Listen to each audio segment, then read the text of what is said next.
Termasuk sebetulnya kalau kita bicara anggaran, ya, biasanya proyek-proyek pemerintah itu harganya itu selalu di markup. Jadi ada juga motif perburuan rente di IKN ini. Tapi kita harus ingatkan tadi tentang pendanaan proyek itu sendiri, yang ujungnya itu akan menjadi beban APBN, beban rakyat. Ternyata juga di situ ada kebohongan-kebohongan. Apakah itu kebohongan tentang akan adanya investor, juga kebohongan tentang bahwa ini cuma sekian sebetulnya pakai APBN. Ternyata sekarang saja sudah 72 triliun dibanding yang dulu katanya awalnya pemerintah itu nanti akan hanya menanggung 89 triliun. Baru 2 tahun saja sudah 72. Dan itu belum jelas hasilnya juga tidaknya. Ya artinya ini kebohongan. Jadi ada motif yang bermasalah, ada kebohongan publik, ada kepentingan perburuan rente yang nanti ujungnya akan menyengsarakan rakyat lewat apa? Lewat APBN yang dipaksa untuk mencari sumber-sumber supaya mampu untuk juga dialokasikan mendanai APBN itu. Dan nyatanya kan sudah ada kenaikan tadi saya sebutkan PPN 10 jadi 11, nanti 11 jadi 12, kemudian APBN bermasalah, subsidi dicabut. Kalau subsidi banyak yang dicabut, siap-siap rakyat itu untuk hidup lebih sengsara. Dan kalau sudah demikian, apakah rakyat itu akan tetap diam? Sudah dibohongi sejak 2021 kalau kita bicara IKN, dan akan ada prospek kesulitan hidup kalau ini diteruskan. Maka Anda mau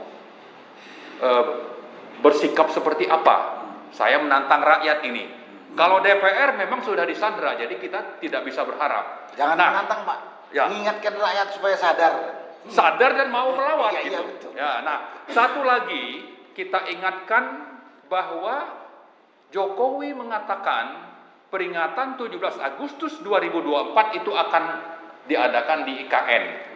Jangan sampai ini menjadi momentum untuk tidak bisa dibatalkannya proyek ini. Kalau memang bermasalah, ini tetap saja harus dibatalkan. Toh ini hanya undang-undang, bisa dibatalkan lewat penerbitan undang-undang baru.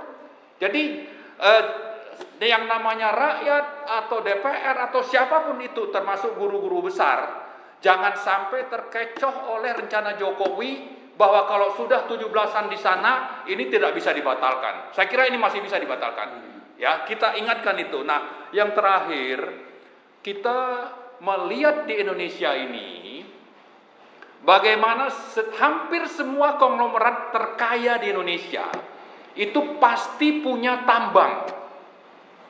Ya, apakah tambang minerba, migas, atau dari proyek-proyek energi listrik.